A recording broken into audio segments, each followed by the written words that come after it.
Hello बेटा, very good evening. जैसा कि बेटा हम कई क्लासेस से अकाउंटिंग इक्वेशन के अभी ट्रीटमेंट ही सीख रहे हैं ट्रांजैक्शंस के, यानी जो ट्रीटमेंट होते हैं ट्रांजैक्शंस के वो ही सीख रहे हैं। अब हम क्या नाम है बेटा, आज लास्ट हमारी वही क्लास है, मतलब उसी तरीके की लास्ट क्लास है बेटा। इसके बाद मैं आपको बुक के साथ क्वेश्चन सॉल्व करवाऊंगा कि फॉर्मेट के साथ क्वेश्चंस कैसे सॉल्व होंगे। बस ये लास्ट क्लास है जिसमें मैं आपको एंट्री बता रहा हूँ। तो कुछ एंट्री मैंने सिलेक्ट करी हैं, 5 से 6 एंट्री सिलेक्ट करी हैं जिससे कि मैं आपको क्वेश्चंस करा दूंगा। Number 1, interest on drawing ₹600। देखो ये एंट्री एक क्वेश्चन है डी महापात्रा वाला बुक में, उसमें है। बड़ा क्वेश्चन है, वो सबसे बड़ा क्वेश्चन है अकाउंटिंग क्वेश्चन का, उसमें ये एंट्री आएगी। देखो इंटरेस्ट ऑन ड्राइंग क्या होता है, ड्राइंग का मतलब क्या है पहले आपको ये पता होना चाहिए। पर्सनल ड्राइंग का मतलब होता है पर्सनल अमाउंट जब विड्रॉ करते हैं बिजनेस से, पर्सनल यूज के लिए विड्रॉ करते हैं पैसा, तो उसे हम ड्राइंग कहते हैं। उस पे इंटरेस्ट मतलब आप ड्राइंग के लिए कोई पैसा बिजनेस से ले गए, आप उस पे इंटरेस्ट दे रहे हो, तो आप कौन हो? आप बिजनेस के मालिक हो। और आप इंटरेस्ट किसे दे रहे हो? बेसिकली देखा जाए तो आप बिजनेस में दोगे ना इंटरेस्ट, क्योंकि आप पैसा ले गए और आप इंटरेस्ट पेड कर रहे हो तो आप बिजनेस में दोगे। लेकिन बिजनेस किसका है? आप ही का है। तो मतलब आप इनडायरेक्टली खुद ही को पेड कर रहे हो ना। देखो एक बात समझो, आप इंटरेस्ट दे रहे हो खुद ही, खर्चा भी है आपके लिए और आप ही की इनकम है क्योंकि बिजनेस भी आप ही का है। और हम पढ़ रहे हैं सोल प्रोपराइटरशिप। सोल प्रोपराइटरशिप कैसा बिजनेस होता है? जिसमें मालिक एक ही होता है। तो इस केस में क्या है बेटा, याद रखना इंटरेस्ट ऑन ड्राइंग जो है वो क्या होगा, कैपिटल में तो होगा प्लस, क्योंकि वो इनकम है, बिजनेस की तो इनकम है, लेकिन वो कैपिटल में से होगा माइनस भी, यानी इफेक्ट उसका नल हो जाएगा। इफेक्ट नल क्यों हो जाएगा बेटा? इफेक्ट नल इसलिए हो जाएगा बिकॉज जो क्या नाम है फर्म है उसकी तो इनकम है, और फर्म भी बेटा मतलब मालिक की है और मालिक ही पेड कर रहा है तो उसके लिए खर्चा भी है। तो इंटरेस्ट ऑन ड्राइंग प्लस भी होगा और माइनस भी होगा। ये थी बेटा पहली एंट्री का ट्रीटमेंट। आई होप आपको आ गया होगा, बिकॉज सेपरेट लीगल एंटिटी हमने जो रूल पढ़ा था उसके अकॉर्डिंग हर एक पर्सन मतलब हर एक बिजनेस अपने मालिक से अलग होता है, लेकिन इनडायरेक्टली दे आर कनेक्टेड, है ना। दे आर इनडायरेक्टली वो कनेक्टेड है, ठीक है। नेक्स्ट आते हैं रेंट रिसीव्ड, ये हो गया बेटा। नेक्स्ट है रेंट रिसीव्ड। रेंट रिसीव्ड का मतलब है पैसा आया। देखो रेंट रिसीव मतलब आपने रेंट रिसीव करा तो बेटा कैश तो आया, और कैश आने के साथ साथ ये क्या है? इनकम है, तो कैपिटल भी बढ़ेगी क्योंकि इनकम से कैपिटल बढ़ती है बेटा। आई होप आपको आगे होगा। रेंट पेड करते थे तो क्या करते थे? कैश में से माइनस और कैपिटल में से माइनस।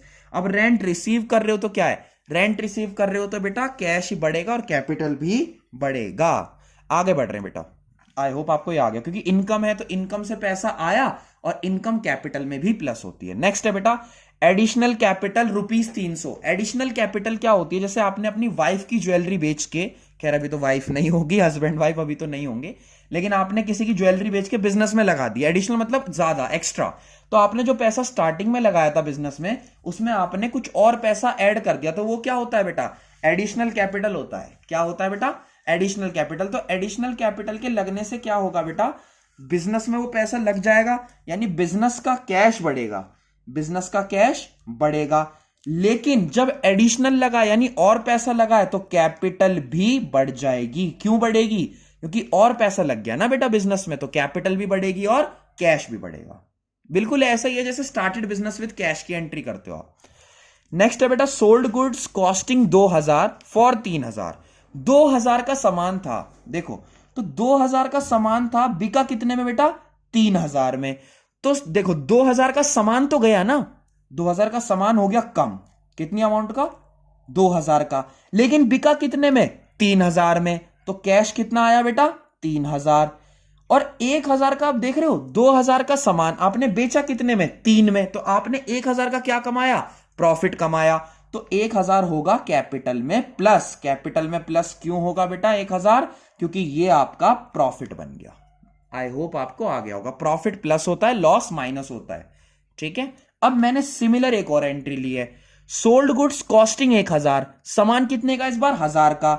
यानी भैया स्टॉक तो कम होगा 1000 रुपए से। क्यों? क्योंकि 1000 का सामान तो गया।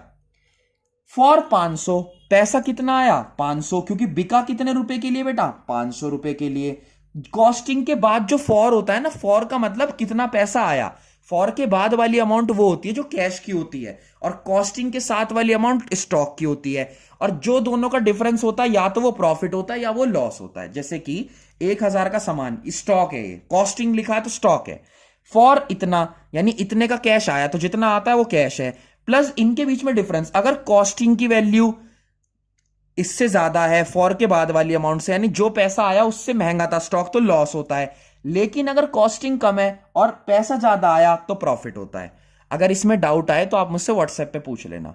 1,000 का सामान 500 में बिका, तो बेटा स्टॉक गया 1,000 का, 500 रुपए आए, और कैपिटल 500 रुपए से कम हुई क्योंकि 1,000 का सामान आपने 500 में ले दिया, तो यानी आपको नुकसान हो गया। आई होप आपको ये वाली बात समझ आ गई होगी। अब देखो बेटा सिक्स्थ एंट्री क्या कह रहा है, रेंट पेड 600, रेंट पेड 600, यानी बेटा रेंट गया, मैं आपको यहीं कर देता हूं एंट्री नेक्स्ट पेज पे, रेंट पेड 600। तो रेंट पेड क्या होता है बेटा, खर्चा है, कैश कम होगा, कैश कम होगा ना बेटा, रेंट पेड क्या है, एक खर्चा है, कैश होगा कम।